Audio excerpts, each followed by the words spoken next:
Welcome to Best Decision Ever, where we believe that life comes down to very few moments and decisions. We're here to highlight the stories of the people that had the courage to overcome fear and start their business or stand up for something that they believe in. And on this show, we deeply believe that success is only one part of the story. So we take the time to dive into the challenges that these people had to endure to reach their current point of success, in hopes that we can all learn from the lessons, the habits, and routines that they've used to be who they have become and apply it to our own lives so we can live an inspired life.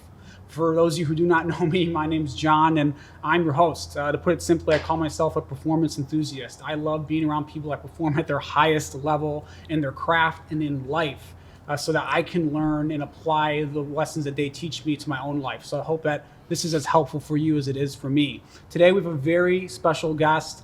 His entrepreneurial journey started very early on the streets of Compton, where he went door to door to raise money for a grocery store in his neighborhood. From there, he started a couple businesses before he arrived at Babson College, and he learned multiple areas of finance, all the way from corporate finance to private equity. After that, he graduated college and started his career in private equity at Landmark Partners. From there, he went into venture capital at an infamous firm, Initialized Capital, that is made famous by their investments in Instacart and in Coinbase. And it was there he learned how to evaluate startups so he could one day become a successful founder. That's just what he's done. Due to his drive to want to be able to create change in the community, he went and started the social savings and investment app, Yunit. And this app allows people to be able to group, save, and invest in stocks and in cryptocurrency for a better future.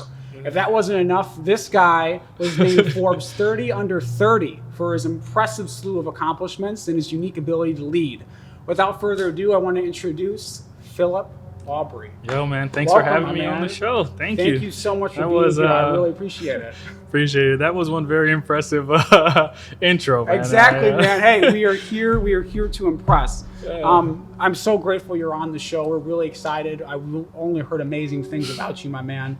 Thanks for having me. Of course. I do want to dive into Yunit and everything around Yunit, but I do want to start with a really interesting thing I heard you say, and I think that a lot of people can learn from, is that your ultimate fear is not following through on something that you said that you were going to go and do.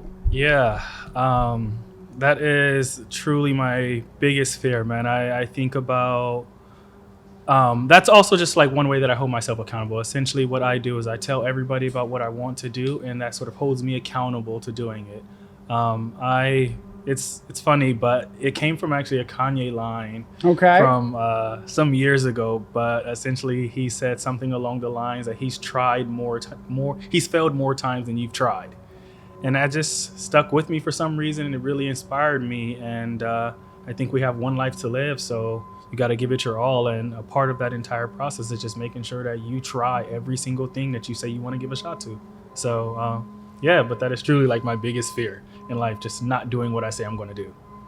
Yeah, it sounds like that obviously has probably helped you in your journey, which we'll definitely get to.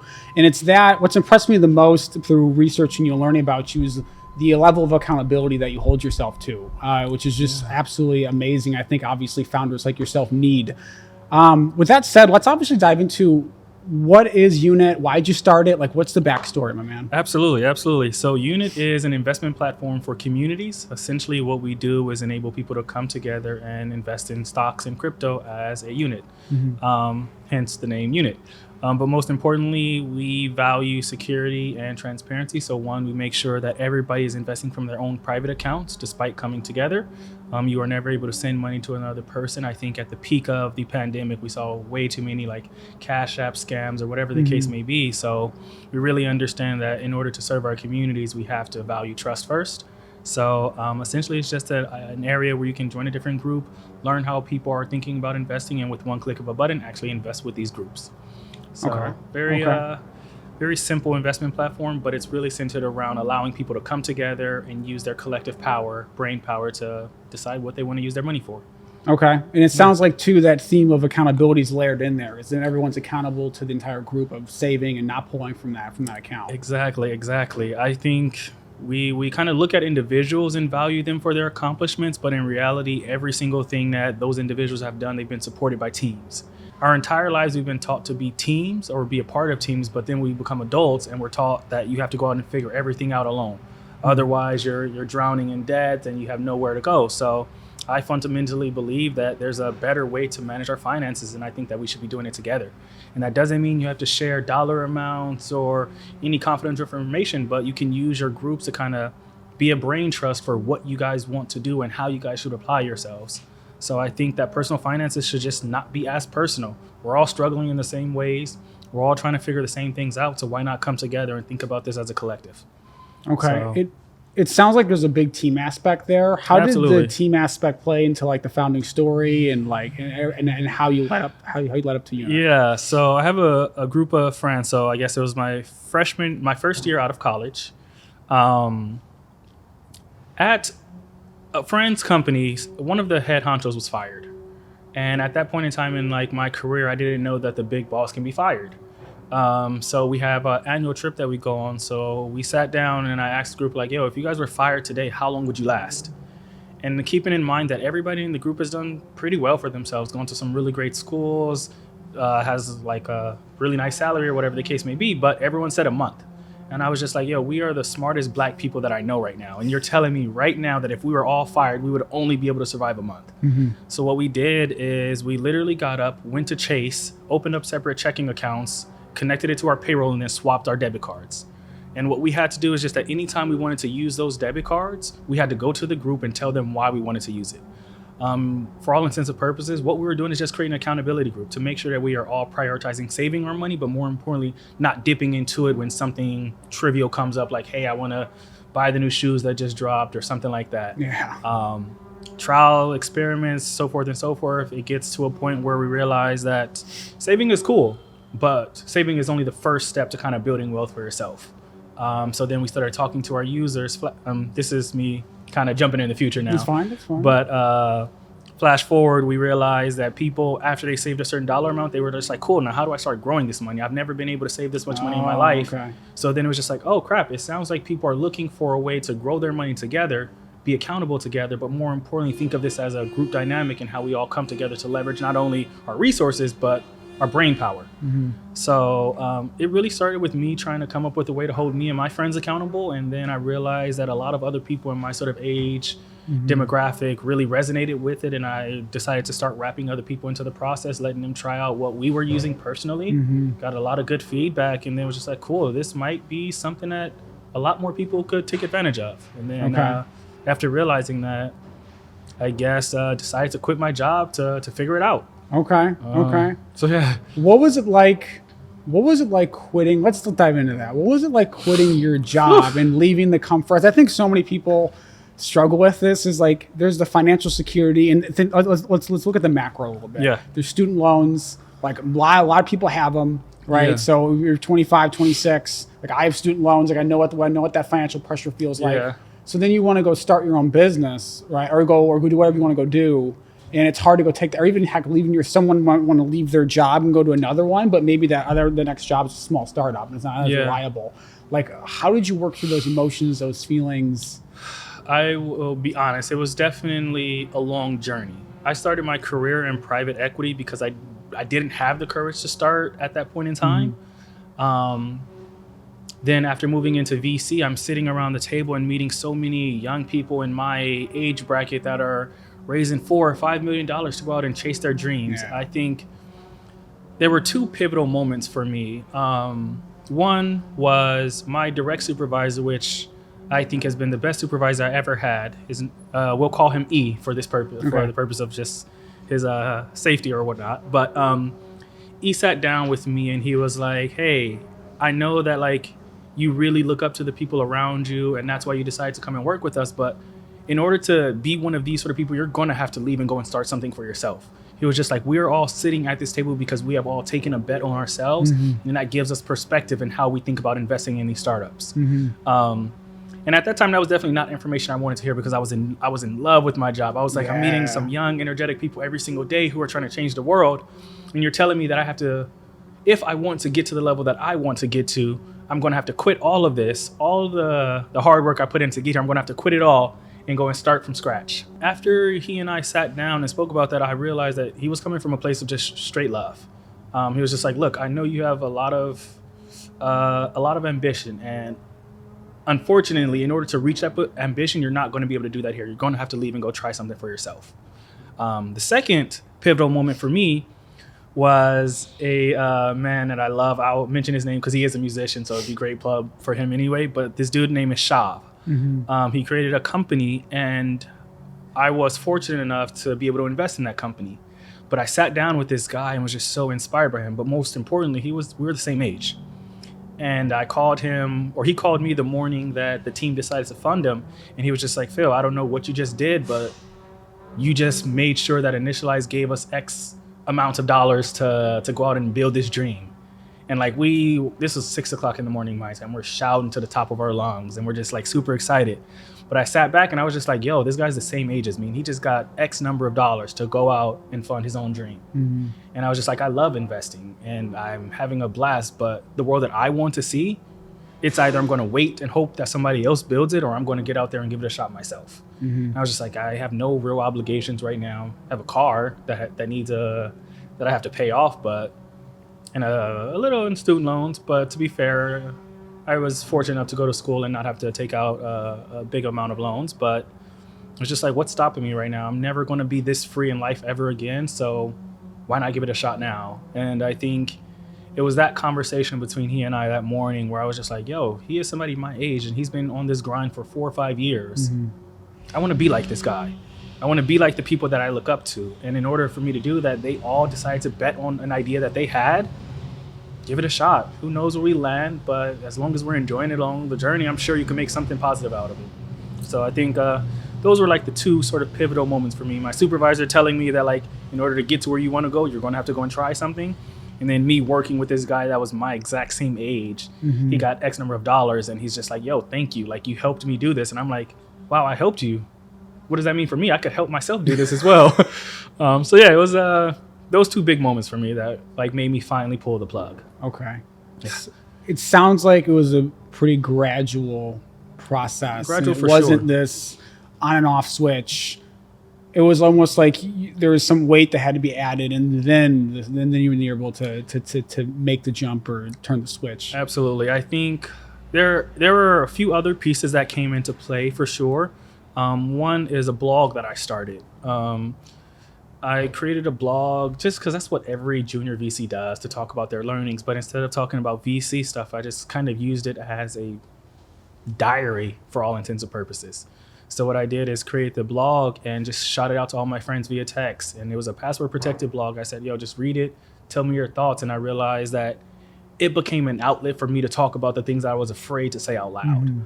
But most importantly, after I told my friends, or after they read the articles that I was writing, they were just like, yo, you have to do this now. You just told me that you're going to do this. So like, I realized that, and I started being a lot more aggressive with the goals or milestones that I set out for myself. So I think it was like my third blog post where I told people that within the next 2 years, I'm going to quit my job to start a business. Turned out to be about 6 months, but kind of telling all my friends that this was like my larger goal, that I'm trying to get comfortable being ambitious with what I want and trying to go after it. That it sort of like multiplied upon itself. People start coming back to me saying like, yo, how can I help you out with like getting to where you want to go? How do I hold you accountable? And I was just like, honestly, just by like having these simple conversations with me, kind of going back to the initial question that you had asked about like biggest fears. It's been terrifying for me to think about like going back to my friends, telling them I want to try all of these beautiful things and I want to give it my best shot. And 2 years later, they're like, oh, did you try it, any of it? And I would sit there and say no. And that to me, that idea of sitting there telling those people I didn't even give it a try. I'm getting emotional thinking about that, but that quite literally like just makes me shake. I'm just like, yo, we have one life to live. And I just told you what I'm going to do. Said I was going to do it 2 years ago. And if I came back 2 years later and didn't even try, for me, it just felt like the least you can do is try after you told all these people what you want. Where does that drive come from? What is the source of that? I think a lot of people are trying to like find what they want to do and they're struggling to get the motivation, and there are people that just like have that thing where they're just ready to go. They're willing to put themselves out there like you are to their friends and say, hey, I'm going to go do this, and then go do it. Like, where does that come from? And after that, do you think that can be learned, or is that something that's inherent to certain people? Can it be learned, or is it inherent? I think everything can be learned. I think everything that we put our mind to is accomplishable. As for where it came from, I struggle to identify that now.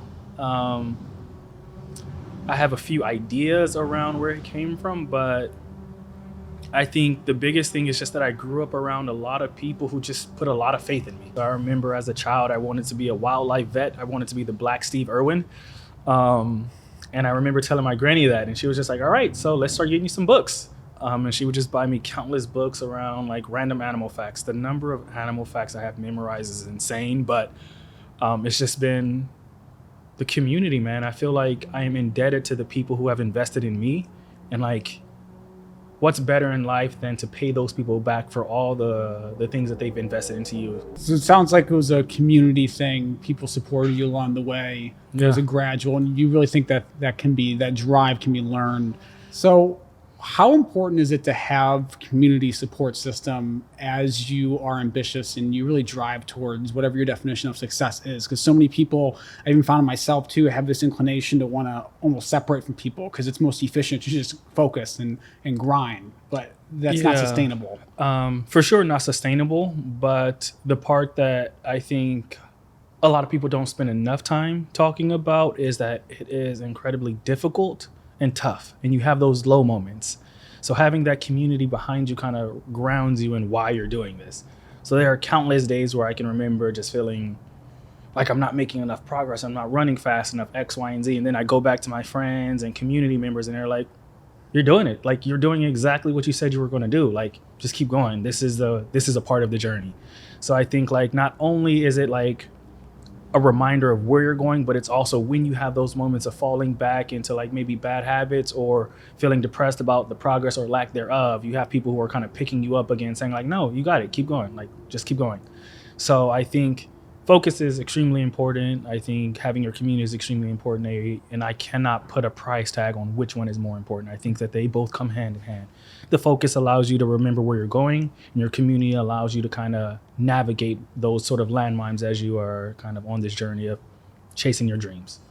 Okay, so it's kind of a balance of the two, and learning that, because that's probably a challenging learning journey of understanding when do I focus and hone in, and then when do I cultivate the relationships. How do you strike that balance? I break my years up into seasons. Okay. It's weird, but what I'll do is say the first half of the year, every single year, is grind mode, no matter what. Like, I have to start the year off giving my best shot, putting my best foot forward at every single thing that I do. Second half of the year, I want to live my life to the fullest. So what that looked like for me, as an example, the year I started working on Unit was the first more like 7-8 months was just straight grinding, didn't really talk to many people. And then second half of the year, I, as an example, took a, I think, 2-month-long trip to Barbados with some friends. And we lived in Barbados for a few months, and we're all founders, so we're all sort of like still on the grind, but it was a nice way to have community after kind of grinding it out for a few months.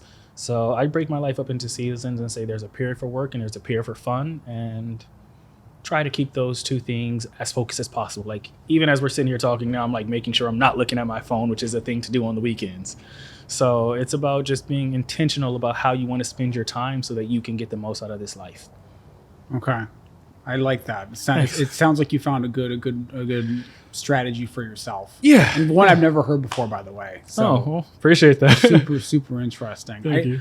Let's talk about the challenges of starting a company, being a founder, and it's specifically a Black founder. You worked in VC, which is not doesn't have a huge representation of Black people, and now as a founder, what is that like from a psychological standpoint, just from trying to get funding and just the whole? Yeah, do you mind diving into that? We spoke about this pretty openly at my last job, so it was nice to feel comfortable being able to speak about certain things in an environment that I wouldn't traditionally feel comfortable speaking about, race and gender dynamics, X, Y, and Z. But I think understanding that there are so few people like me in this space was also another motivation for me to work harder, because I want to make sure that there are other people who will have the same opportunities after me. But more importantly, the next person that's coming along should have an easier journey than I did.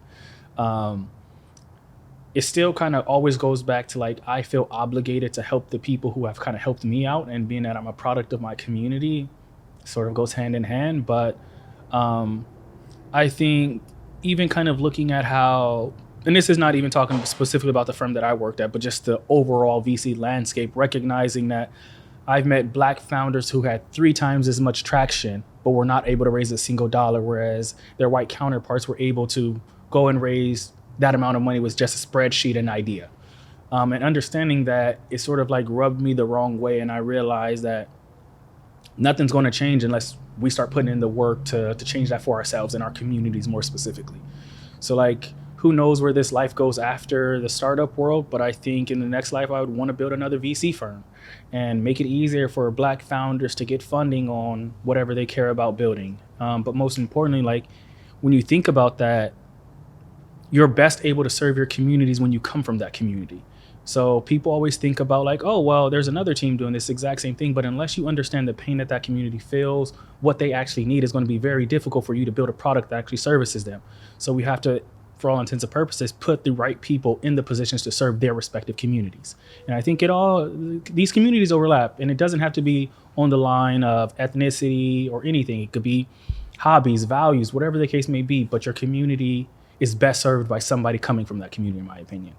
In order to solve the problem, I fundamentally believe you have to also feel that pain.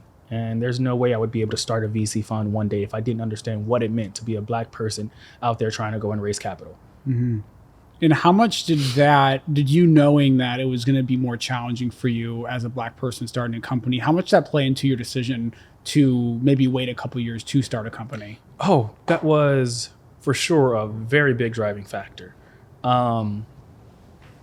I think in our communities, there's this saying that you have to work 3 times as hard to get half as much.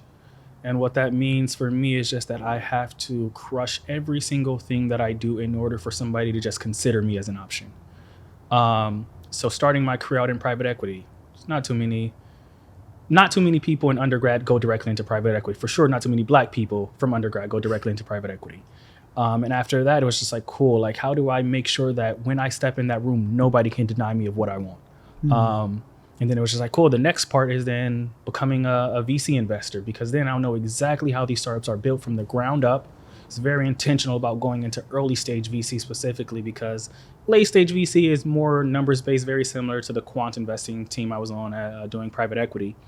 But early stage is like people come in with an idea, piece of paper, and they're like, I don't know, but I'm going to figure it out. So I was very intentional about joining an early stage company or early stage investment firm so that I could learn from these bright minds who don't have an idea, but they're just committed to figuring it out.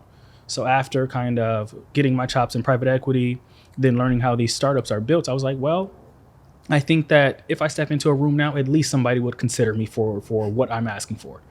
But that was definitely a part of the process along the journey, making sure that I had the sort of badges or accolades so that when I stepped in, you couldn't deny me and you would have to at least listen to what I said. So definitely a big variable in kind of delaying the process for me, I think. But I don't regret it at all. I would do it all over again. So it took a bit longer, but I think it allowed me to also mentally get prepared for what I was going to jump into. Sounds like you've been through a lot on your journey. You've done a lot. You know, you've done VC, you've done private equity, you're now a founder, and even as a founder or just as a person, what do you think has been your best and most impactful decision on your life or even on the journey of just being a founder? I would say on my life is to run towards my fears. Okay. Sounds like some Sisterhood of Traveling Pants sort of analogy, but as soon as I recognize I'm afraid of something, that's what I have to do. I have to run towards it. I think instilling that as a practice made it a lot easier for me to just try every single random thing that came to mind. because as soon as I recognize I'm afraid of it, I'm nervous, I have to explore why am I so nervous about it. I've seen other people do these exact same things. And if they can do it, what's the difference between me giving it a shot? So as soon as I have a fear, I start making a plan for how do I eliminate that thing as a fear. How is that? Let's call it maybe a philosophy on life, maybe even a principle. How has that changed you as a person? Yeah, for sure, it makes me feel like I just have to give everything a shot. And because I have to give everything a shot, that just means I have to be more intentional about how I spend my time, how I focus, but more importantly, how I create the roadmap for achieving what I want to achieve. I think that is one of those very common themes for everything in my life. It's just that as soon as I recognize it, I map out a plan for how I'm going to achieve it and work backwards from that plan or work backwards from that end goal. But yeah, I think that answers the question. Yeah, it does. It does. Let's talk a little bit about routines, habits. I think on an interview I once heard you describe yourself as militant. Let's talk about that. Like, what are the most important routines, habits that have helped you to be consistent as a founder and just helped you to maintain a level of high performance or stability throughout everything that you've been through? Yeah, I have a sacred morning routine. Is that I wake up every morning, I go for a run, I do a little journaling. Now that I have a puppy, I walk my dog, make my bed. But I say that because what I do is line up things or create a routine that I know I can always succeed at every single morning. And for me, like by the time 9 a.m. comes around, which is like typically when I start my work day, I'm like, yo, I checked off 8 things off my checklist already. I feel like I'm unstoppable at this moment. I'm much like that as well. Definitely a 5 a.m. riser. And I'll say, I want to hear from your experience, but when stuff gets hard and your head starts playing with you and you don't want to wake up in the morning, it's that discipline that's already built in your body. Is there where like my body wakes up at 5 and there's no way. Like I've had some bad days and some hard times. There's no way I'm not getting up and working out. Like hell would have to freeze over. Okay, exactly. How much has that played into your ability to push through challenging times? I think that is exactly that feeling. It's just that I've done this X number of days in a row consistently. I'm not about to break my record now. Yes. Because I wanted to stay up late last night and do whatnot. So like now, especially since kind of being on this founder journey, it's been, I will grade myself on how well I've performed on the basic things. And this is like completely separate from work. When I say the basic things, I mean my routine. How well have I graded myself, or how well am I performing on eating the proper amount of food per day, or X, Y, and Z. So like I think about while I was an investor, one of my supervisors said that the only things that can be improved are the things that are measured.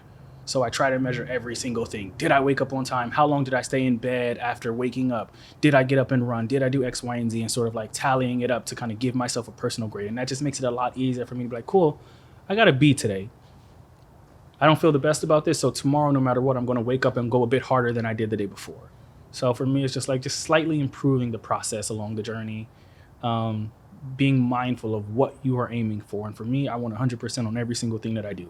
And that's just, I don't know why, but I've always been a competitive person. Mm-hmm. So I want to be the best at every single thing that I try. And if that means I have to grade myself to be mindful or keep track of that score, then that's what I'm going to do. So I think that is the foundation to everything there for me personally. Love it. Let's talk a little bit as we wrap up here about interests you have, like fun things you've done. I mean, I just like talking and just like just people get to know you. It's amazing how you balance like the grind with like doing fun stuff. It's really easy and I mean, speaking from my own experience, I'm like, okay, let's just like grind. But then like the fun gets pushed in the corner of my calendar of like, and then it just doesn't really happen. How do you do both? Good question. So let's start first with the mental framework or like the guiding force, and then I could get into some more of the tactical things. So being that like I've been trying to prepare to be a founder for a really long time, I have people that I look up to. And I don't think of like looking up to people in the sense that like, oh, I want to be just like you. I want to take your best qualities and wrap that into myself. I want to take his best qualities and wrap that into myself. I want to take her best qualities and wrap that into myself. So it's not like I look at an individual, but there's a founder that I really look up to, sold multiple companies, is now on the board of a publicly traded company. And his biggest regret was just that he did not work out enough. And that like blew my mind. I'm like, this is a black man, successful. This man's name is Michael Siebel. He created a company back in the day called Justin TV/Twitch, sold it, now sits on the board of Reddit. He said that one of his biggest regrets was not working out. And I'm like, as a black man who's made, I don't know how much ever money you've made, sold multiple companies, helped all of these founders get off their feet, get off their butts and also build something for themselves. Your biggest regret is that you didn't work out enough. And that stuck with me. I was just like, yo, I want to be like him, but better than him. So if that's the case, then I need to kind of think about life in this holistic way, not just grinding, not just work.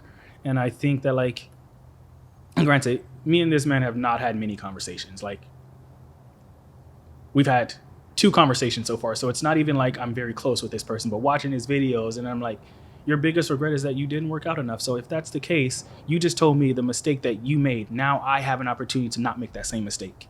You've accomplished every single thing you wanted in life, and the only thing that you missed was working out. Cool. So let me figure out how do I build that into practice. So that kind of forced me to reflect on like, yo, you have one life to live. And if that's the case, then think about this as a holistic journey. When our time comes, because all of our times will come, you want to be able to say like, I did this, I did that. Maybe I missed this, but I don't want to look at this list of all these things that I didn't even try. And a part of that is balancing both life and work. What's the fun in making these companies or doing all these things if you aren't able to go out and have a community around you that you can celebrate with? It takes the joy out of life, in my opinion. So in my opinion, you just have to sort of balance both, prioritize them equally, and make sure that there's a time and place for each of them. And go hard when you are focused on them. I'm focused on work. I'll grind my butt off from X time in the morning to X time at night. But when I'm out having fun with my friends, I'm not touching my phone. I don't care about any work emails. I don't care about anything else but enjoying that moment with those people that I'm surrounded with in that moment. So kind of just being intentional and focused on whatever you were supposed to be focused on in that moment. And because you sort of like spend time planning, it becomes a lot easier to say, cool, like I've done what I needed to do over here for the day. Now I can go and prioritize these things. I don't have to worry about anything else. And if I do have to worry about something else, it can wait till tomorrow. So I think I hope that all brings it into one answer. I have the inspiration and then the tactical sort of things, which is like being intentional, having a schedule, and focusing on what you need to focus on in that moment. But yeah. I love the in-depth answer. What are a couple examples of things that you just love doing right now, you're excited about? So now, this is a part of being accountable. But me and my company, we're all living together while in YC. So we'll be documenting the entire series of like what it's like to build a startup from the ground up. I am very excited about that right now. So that's just one random thing that is giving me a lot of energy, which is just living with the people that I work with, building this company, documenting it, and sort of like sharing it with the world for like what it's like actually building a company from the ground up. So lots of energy there, lots of planning right now, but keeps me up at night for sure. I know we all look forward to seeing that. I seriously. Yeah. That said, I know that reading is important to you. Mm-hmm. What books would you gift to a friend? And maybe pick 2 or 3, or maybe if there's just one, and then why? 2 books. 2 books for sure. One is called Atomic Habits. I think why that book resonates so much with me is just that we have these lofty goals. Let's break them down into micro things that we can focus on and control in those moments. I think it takes the fear out of aiming high. Yes. And taking the fear out of it just means cool. Like, this is not some big plan that I got to achieve every single thing in this 1 month. This is a big plan that's going to take 5 years to do or accomplish. And I'm just going to focus on the next month and then the next month. And then you wake up a few years later and you're like, yo, I did that in 3 years rather than 5. And I think Atomic Habits is the foundation to how I think about all those things. And then another book that I would recommend, I believe it is called You Can't Hurt Me by David Goggins. I've read that. Yes, he is an amazing The audiobook dude. too is The audiobook is phenomenal. I listen to that while I'm running, by the way. That is one of those that things will- that just keeps that will me wake energetic. you up, man. Yeah. And what he's talking about is just that oddly enough, our stories overlap in a lot of different areas. So I feel like I'm talking to or listening to an older version of myself describe themselves or the life that they lived. And because it feels so deeply connected, I feel so deeply connected to what he's saying. It is another one of those driving forces that the only thing that separates like the goods from the greats or the dreams from like the not having it is that they put a plan into place and they were just disciplined about it. Yeah. So you mentioned a recording that I did a while ago, and I feel like I'm a pretty militant person in that like I don't feel successful. I don't care about money. I don't care about material things. I don't feel successful if I'm not able to stick to a plan. So for me, that is like the wealth or success that I really look forward to, is just sticking to a plan and being able to execute on that plan. Not the money, not the validation. It is like the internal parts. And when you remove yourself from those external validations, you find a lot of worth in what you are focused on yourself. And you don't care about what anyone else believes. You don't care about what anyone else thinks. And I think that book, You Can't Hurt Me, and I hope I'm not butchering the title. I think that's actually You Can't Hurt Me. It removes yourself from the external variables and say you can control everything within this sphere. So do your absolute best to control that. If that means you want to be a triathlon, that means you wake up every morning or you carve out a time every night to go run, swim, and bike ride.